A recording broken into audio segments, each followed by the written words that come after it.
Welcome ஜாரா garden. இது எங்கள் மாடி தோட்டத்தில் இன்றைக்கி ஒரு 2 பயனுள்ள தகவல் தான் நம்ம பார்க்க போகிறோம். மாடி தோட்டமோ அல்லது வீட்டு தோட்டமோ வச்சுருக்கிறவங்க 2 விஷயங்களை நம்ம தொடர்ந்து கடைபிடிச்சோம் அப்படின்னு கேட்டிங்கன்னா மாடி தோட்டம் ரொம்ப ரொம்ப சிறப்பாக இருக்கும். அது என்னென்ன விஷயம்னு கேட்டிங்கன்னா, ஒன்று, மாடி தோட்டத்தை நம்ம எப்போயுமே சுத்தமாக வச்சுக்கணுங்க. இங்கே பாருங்கள், இந்த மாதிரி மாடி தோட்டத்தை நம்ம எப்போயுமே சுத்தமாக வச்சுக்கணும். இதில் நிறைய விஷயங்கள் இருக்குது. என்னன்னு கேட்டிங்கன்னா, பார்க்க ரொம்ப அழகாக இருக்கும். அதையும் தாண்டி மாடி தோட்டத்தில் அப்பப்போ அந்த செடியிலேருந்து விழக்கூடிய மண் அல்லது இலைத்தலைகள் இதெல்லாமே நம்ம அப்படியே விட்டு வச்சுருந்தோம்னா, நம்ம தண்ணி ஊற்றும் போது பாருங்கள், இந்த மாதிரி தண்ணி நிற்கும். கீழே அதிகமாக தண்ணி ஊற்றுறப்ப தண்ணி நிற்கும். இது வெறும் தண்ணியாக இருந்ததுன்னா மழையில் உங்களுக்கு வெயிலில் உங்களுக்கு காஞ்சிரும். ஒரு 10 நிமிஷத்தில் பாருங்கள், நான் இப்போ பாருங்கள் ஃபுல்லாக தண்ணி ஊற்றி விட்டேன். 10 நிமிஷம் கூட இல்லை பாருங்கள், இந்த சைடு ஃபுல்லாகவுமே காஞ்சிருச்சு. இப்போ இந்த சைடு இப்போ காஞ்சிக்கிட்டு வருது பாருங்கள், நல்லாவே தெரியும் உங்களுக்கு.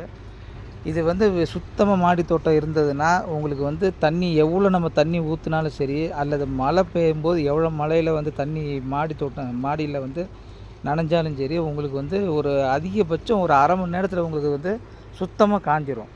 பாருங்கள், இந்த மாதிரி சுத்தமாக காஞ்சிரும். அதே அங்கே மண் இலைத்தலைங்களோ இந்த மாதிரி இருந்ததுன்னா உங்களுக்கு தண்ணி அந்த இடத்துல உள்ளே ஊறிக்கிட்டே இருக்கும். இப்போ அது நமக்கு தெரியாது, சரிங்களா? மாடி தோட்டம் வச்சுருக்கவங்க ரொம்ப ரொம்ப முக்கியமாக கவனிக்க வேண்டிய விஷயம், நம்மளோட மாடி தோட்டத்தை, அதாவது மாடியை நம்ம பாதுகாக்கணும், நம்ம டெரஸை பாதுகாக்கணும் அப்படின்னா சுத்தமாக வச்சுருக்கணும். அதே போல் அதிகம் தண்ணி தேங்காத அளவுக்கு நம்ம பார்த்துக்கணும். தண்ணி எங்கேயாச்சும் அப்பப்போ செக் பண்ணணும். தண்ணி ஏதாவது தேங்குதா என்ன ஏது அப்படின்னு சொல்லி நம்ம செக் பண்ணி தண்ணியை கரெக்டாக நீர் மேலாண்மைன்னு ஒன்று இருக்குது, அதை சரியாக நம்ம பண்ணோம் அப்படின்னா மாடி தோட்டம் சிறப்பாக இருக்கும்.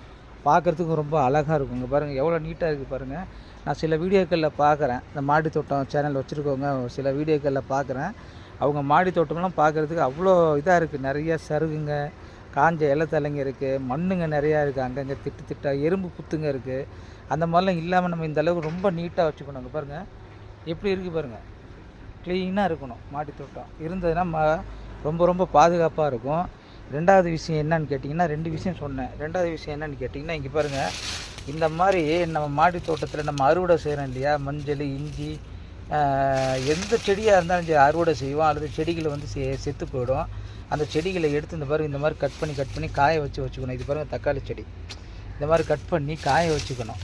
காய வச்சு நம்ம வச்சுக்கிட்டோம்னா நம்ம மாடி தோட்டம் அப்பப்போ அப்டேட் பண்ணுவோம். 3 மாதம் 6 மாதத்துக்கு ஒரு தடவை.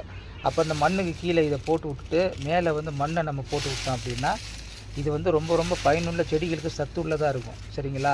பயனுள்ள தகவலாக இருந்தால் கமெண்ட் பண்ணுங்கள். அந்த வீடியோ பார்க்குறவங்க ஷேர் பண்ணுங்கள், லைக் பண்ணுங்கள், சப்ஸ்கிரைப் பண்ணுங்கள். நன்றி.